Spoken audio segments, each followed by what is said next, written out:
When these guys talk about sustainability, and these guys talk about infinite spare parts accumulating over time, it seems to me that if I were you, I would think about how you refurbish a spare part, because when something goes bad, that doesn't mean it's totally bad, and it doesn't mean you necessarily have to throw that mass up from Earth. So you need to look at your systems, I would think, and think about how you can refurbish parts so you don't need all the spare parts coming as mass from Earth. And there are lots of spare parts, I think, that are going to be in that category. So this brings me to a more general question. Are you planning to both, or perhaps redefine, but at least start implementing the notion of technology readiness levels for each of your subsystems, and letting people know where you think those TRLs sit, and letting people give you feedback as to how to improve them, testing in plumb book vacuum chambers, stuff like that? What are your thoughts in these directions? Yeah, absolutely. So all the lessons learned in aerospace so far, we will need to use them, and technology readiness levels is definitely one of them. So our mission is not currently in a phase where we can say these are the levels for these systems, because we're not there yet. But of course that needs to be done, and either hiring a really good technical team that can start looking at these problems from the reports of the suppliers, or another option might be hiring a third party, so to say, technical management company that will actually oversee that part of the business for us, is very high on my wish list. You want to say something, Barry? Just real quick, to refurbishment and reuse, that's definitely, we talk about that in our report. That's essential. You've got to rely on that. The other thing is, I just say that it's very, when you're doing technology maturation like this, and you have a program that's ongoing, and you can't predict exactly how the system's going to be run and operated, and how they're going to be run differently.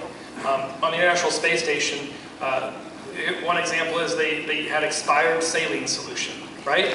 What they do, they squirted it out on towels, let that evaporate, and then condensed it on the condensing heat exchanger in the spacecraft. So it's just as an example, but the crews are going to get very innovative. And again, I'm not an expert in this area, but human innovation and how you solve problems when you have to solve them, that's one thing human beings are really good at. That's what people always talk about, the advantage of robotic missions. That crew, when their life depends on it, is going to be very inventive in developing solutions.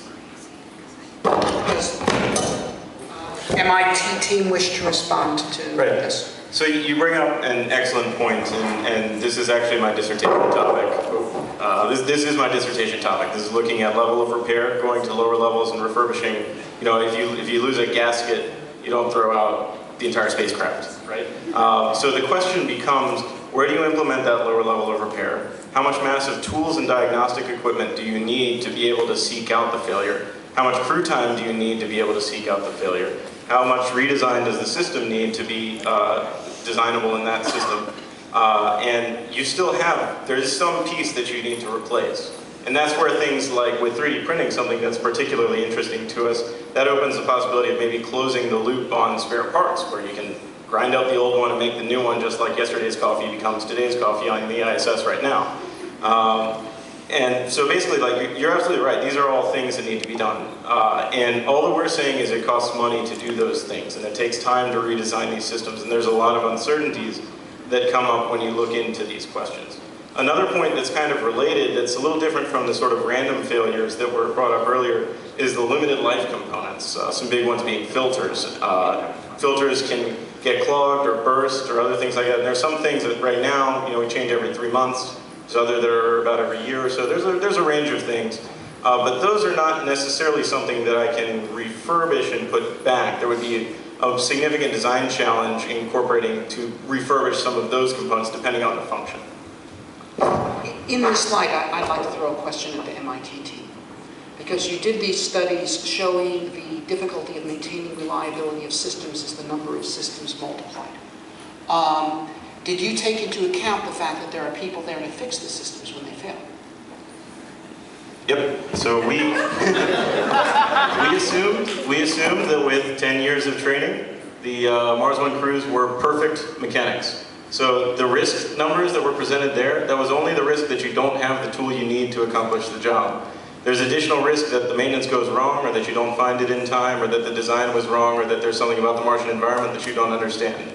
So as far as in our models, we did take that into account to say that we're assuming that you guys are really, really, really, really, really good mechanics who never mess up.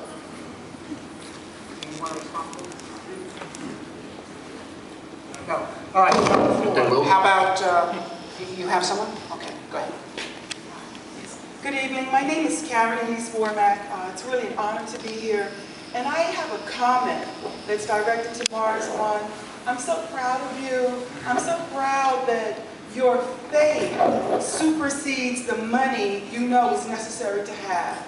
And I remember listening to Zig Ziglar, not personally of course, but I heard one of his recordings where he shared how Henry Ford told his team to go and build the V6 engine. And they said, no, we can't do it, it's impossible, etc., etc. And Henry Ford knew in his thought life that it could be done, and he had the team that had the mind to manifest it, and they did. And so I really appreciate the way you know what you want. You may not have all the answers, and I really appreciated the way you said, you spoke about surprise, positive surprises. I really appreciated that because children may be one of the answers with your funding. And I say that because I'm also going to be a fast track speaker on Saturday evening, and I will be presenting the adventures of Prissy and Missy Beyond Earth Sky to Mars, where these girls, cat girls, do go to Mars. And it's going to be my third published work in a series of not less than 15. Okay, we want to take questions to the speakers. And I thank you so much for your faith in what you're doing. Okay, thank you. Who has a question for one of the teams, preferably a sharp one? Sharp? Annoying? Sharp? All right, good question. All right. In terms of the business model of media companies, what is the tipping point, or what is the underlying hurdles that media companies are looking for before they'll underwrite the larger checks for the thing? So when they say to you, okay, NBC said, we will jump in when X, Y, Z perform. What are they looking for? What's the tipping point? We probably actually won't do that with media companies. So we'll wait quite long until things are really becoming definite before we start selling rights to the media companies, because media companies are not investors. They're not used to dealing with risks. With sponsors, for example, partners/sponsors, it's already a little bit better. So, for example, let's see how I do this without disclosing confidential information.